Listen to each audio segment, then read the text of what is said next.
So, welcome back, and this should be episode number 73, I think. And most of you previous viewers noticed that I'm not speaking in my natural-born native language. And there's Dan the Banana.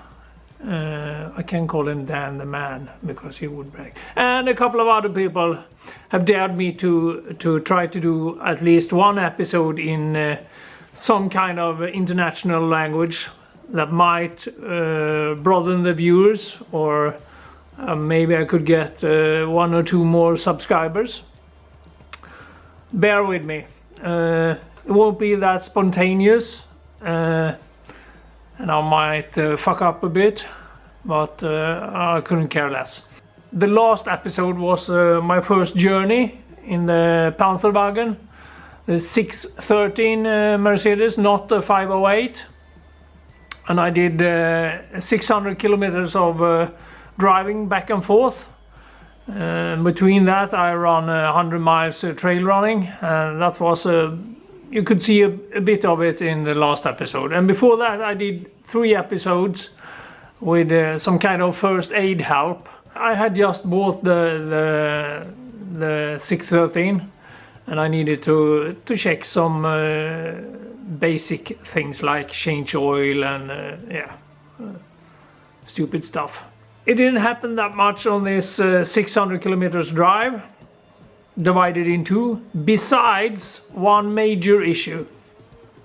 It was constantly a bit too hot. It was between 95 and 100 degrees Celsius. That's like 200, 212 Fahrenheit. All the time. It didn't matter what speed I had, 70 or 80 kilometers per hour, or I was going uphill, downhill, or driving slow through some city or tiny village. It was still constantly too hot. The aftermarket electric cooling fan who somebody have mounted in front of the radiator, I shortcutted it so it was instantly going on maximum speed. It didn't make any difference at all. It was still about 95-100 degrees hot, and I think the reason is because nobody has ever cleaned out the cooling system. So that's what I'm gonna do this episode, and not much more. And in the end, we're gonna take a sneak peek on what's happening in the next episode. I think it puked out a bit of the cooling water when it's got a little bit over 100 degrees. And the reason for it puked out, I think, is that because I filled it up a bit too much before I took this journey. But there's some bad times coming up. It's a bit windy outside, so that's why I was in my workshop doing the intro. But here you can see this the markings after all the rusty water who left the radiator a bit hasty. One thing I forgot to tell you is that before I took that 300k journey back home a couple of weekends ago, I put in a couple of tablespoons of this hand washing cleaner. And you might ask why I did that, and that's because 3 things. It makes fancy bubbles, of course, and 2, it might clean up a little bit, and it breaks the water tension. And the good thing about it's breaking the water tension is that it transfers heat from the engine block to the water easier, and it also transfers the heat from the water to the radiator easier. What I'm supposed to do now? So what I'm gonna do now is I'm gonna chop this washing machine tablet up in tinier pieces and put it in. Rev up the engine. I'm gonna start up the engine and let it be like 95-100 degrees once again. And then I'm gonna take a short drive to a small village and and do a backyard ultra run for like 80 k's. So this is it. Looks a bit suspicious, but it's that machine washing tablet or pill, call it what you will. I'll put that inside the radiator, and of course you can buy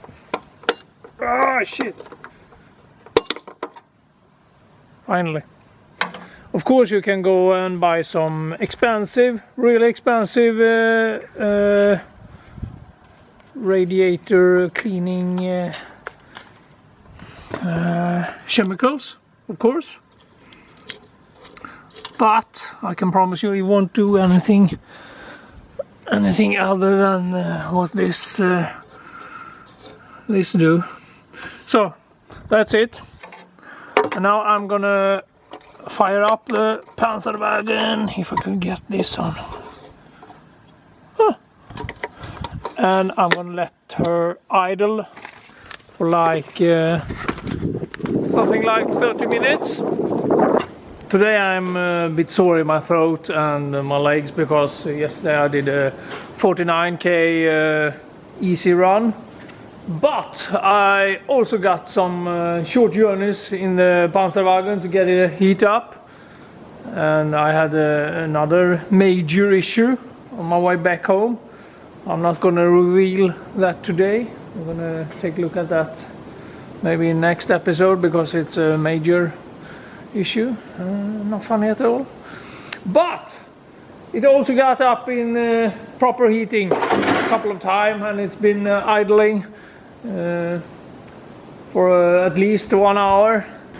So I'm gonna open up the hose now and let the cooling water out.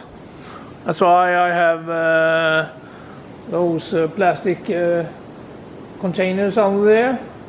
And after that I'm gonna just put in some clear water and let it idle for at least 20 minutes more, and let that out too. And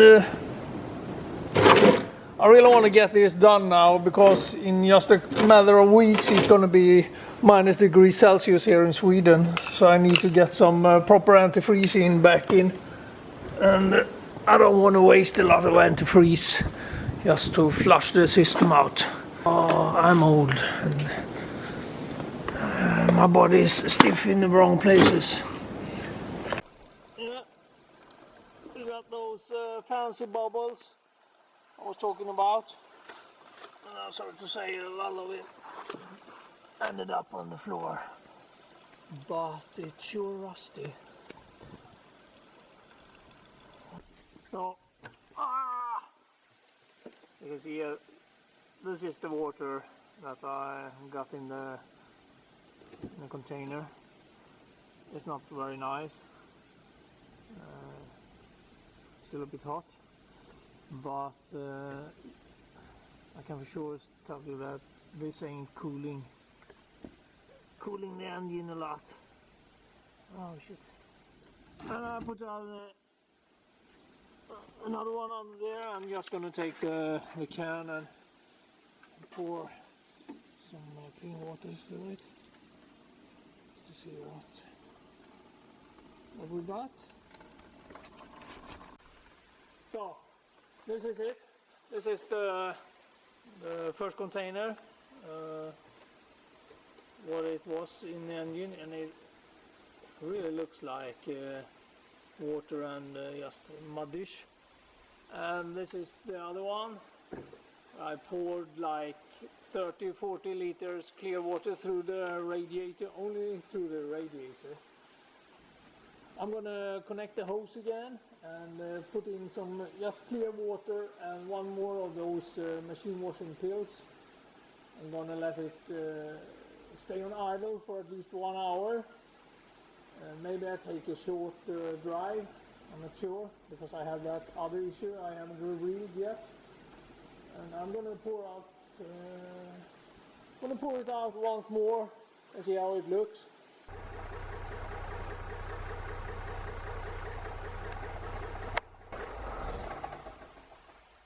So for the third time, and probably the last one this fall, I'm gonna let the cooling water out, and for the fun of it, I saved the first batch here, and when I tip it over, you can see there's a lot of material in there.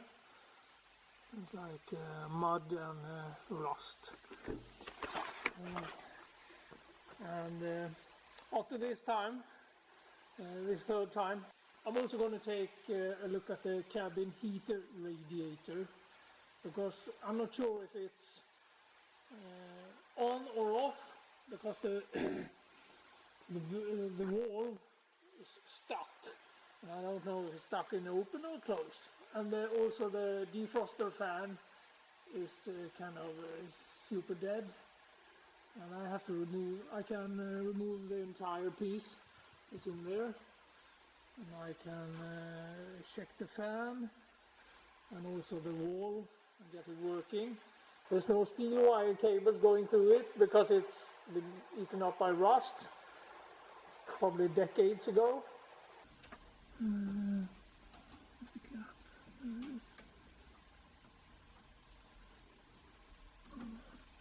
And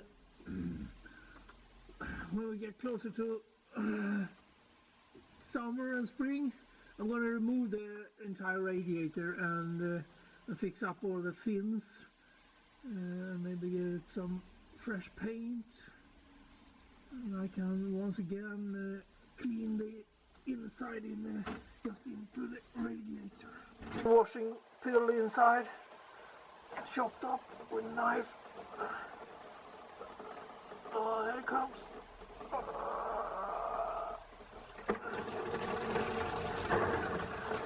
Oh. At least it's water and electric. That's a good combination. It's still pretty brown on these fancy bubbles. Yeah, you can see. I don't want to touch the. I got a little pillow. It's almost like a glove. Still brownish.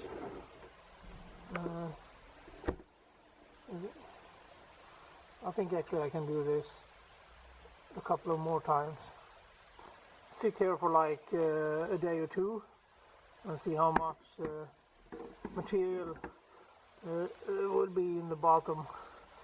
You know, it sinks. It feels a lot better. You can feel the water if it's got some structure into it. It's a huge difference. A brand new day, and some really new issues, of course. But first, I must apologize for the bad audio the last couple of minutes, and that's because someone poured some water inside the microphone inlet there. I don't know who, but someone. That Canon camera is like 8 to 10 years old, so I didn't cry a lot, just a little bit. I'm going to do two things today, because this morning it was the first morning with some frost on the windshield on my car, so it's really time to put in some antifreeze. And I bought a jug of like 12 kilos of antifreeze.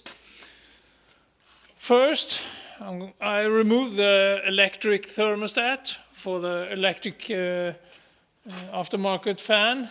When I did that 600 kilometers drive a couple of weekends ago, the electric fan didn't fire up, so I just shortcutted the wires and bypassed this one. I'm going to take this inside to my kitchen and put it in some boiling water and see if it's working or not. It should. It says here it should fire up at. Where's the numbers? It should close the circuit at 92 degrees and open up at 87 degrees Celsius. So let's check that. And also the cabin heater unit inside. I finally got my hands in and got the hands on the inlet and outlet for the heater radiator inside. And I could feel that the inlet and outlet hose had about the same temperature. So I suppose the wall is stuck in open, and that's good. I also found the pin connector for the fan. It's like there. I'm just going to put some power on it directly and bypass the knob inside and see if it starts. Then I just could put a flip switch on it and put power directly on it. So I'm going to do that first, and then I'm going to go inside and boil this one and measure it. And after that I can connect the hose and put the antifreeze in, and it should be good for the winter. And here you can see the fins that are hurt. I'm going to fix that next summer when I remove this and give it one more proper clean. And when I remove this and the front, I can also check all the hoses and clean up and check the water pump and all those things that's hidden behind there. So there's actually 3 wires in the pin connector, one red, black and brownish.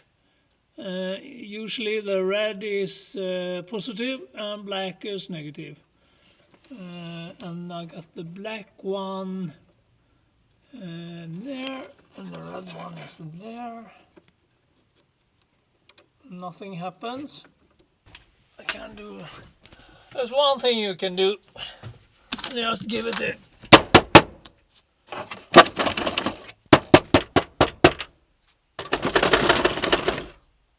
American wiggle test. It's for sure dead. Like that. And I got this, and I can take my ohm meter with me. There, that one. I used one of those regularly on my race cars to get the electric fans on the race cars fire up in the right time. So welcome into my poorly maintained kitchen. It's like the rest in my life. I have put the thermostat in, the wires, and this you put on ohm. I just pre-boiled the water in my water heater. Oh, this is a waiting game. So that reading is actually the shortcut that the water provides. It's pretty close to boiling. So, and now you can see it actually, I would say it's working. That resistance is pretty small, but there it's not working. Now it's working. You can hear the ohm meter is making that beep noise. So now it's working. Yeah, it's boiling. So I'm gonna just turn off the plate and let the water cool. Not boiling. Still open.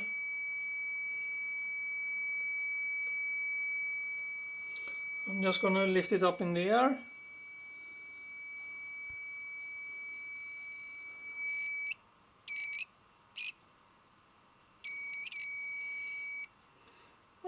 And it's closing. Yep.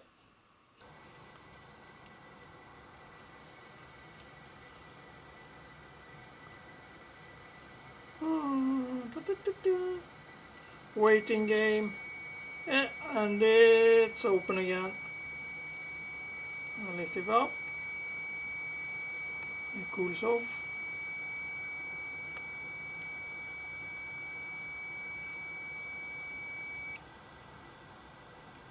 And it closes.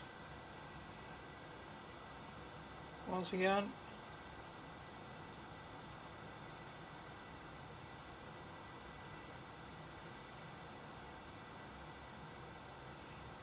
Come on. Now it's a bit slow, but I'm a bit it's a bit suspicious because it's a bit slow when it comes to open and closes.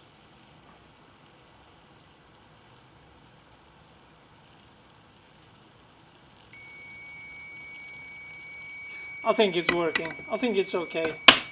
And the hoses are back, and the thermostat for the fan, and I sealed it up. But I realized I could actually check one more thing when I was in here with the electric defroster fan for the cabin or the windshield. I could actually check if there's any power outlet in the connector. If there is, then the knob inside is working. It's a bit annoying not to know, so I'm just gonna measure that one up. Really, it's just blinking red from the camera. Here you can see. I'm gonna get some light. You can see I got like 5 volts. I'm gonna turn the knob a bit because it is this like there. It should be full power for the fan,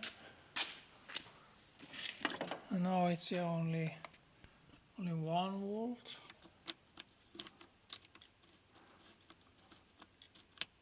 There it should be off. It's still 1.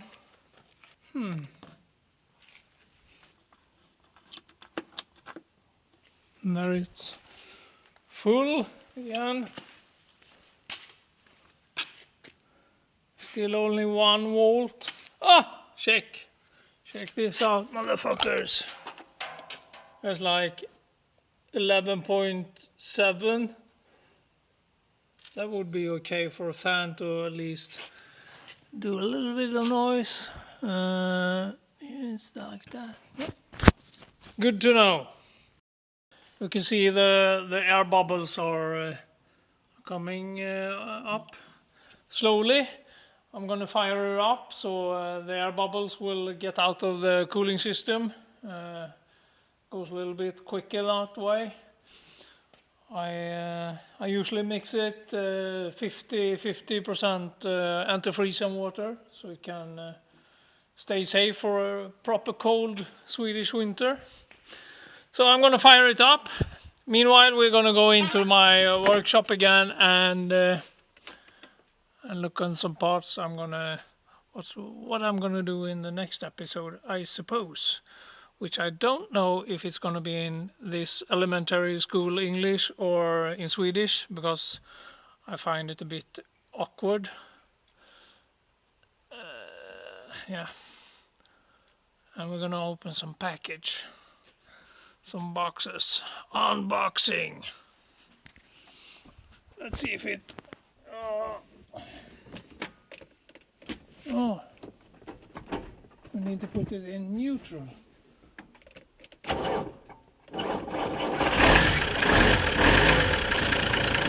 Yep, that's it. So, in the next episode,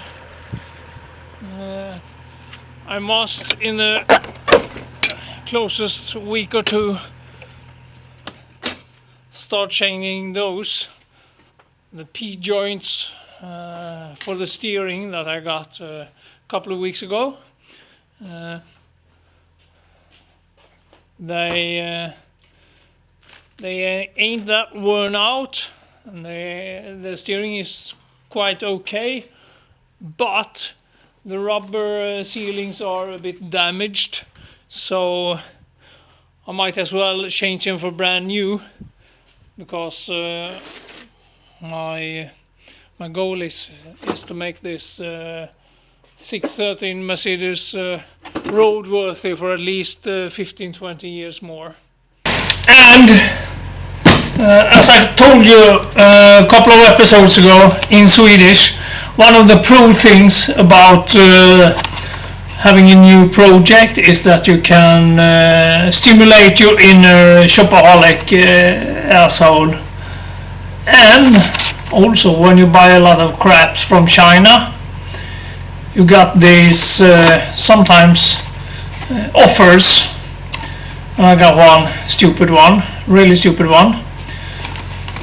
This package cost me almost €2, including shipping from mainland China. And I didn't have to pay any toll or any fees whatsoever. So for €2, I'm not gonna use this on the Panzerwagen. It might end up in some cart or something. You gotta check this out. I'm not sure I'm gonna even touch them, because they might fall apart. But it's cheap 12-volt rear lights with brake light and blinkers or turn signal.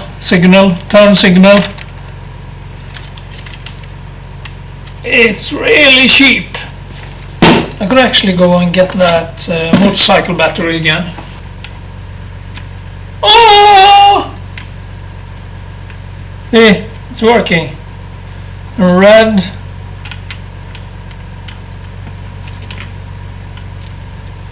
Oh, I got this glitch.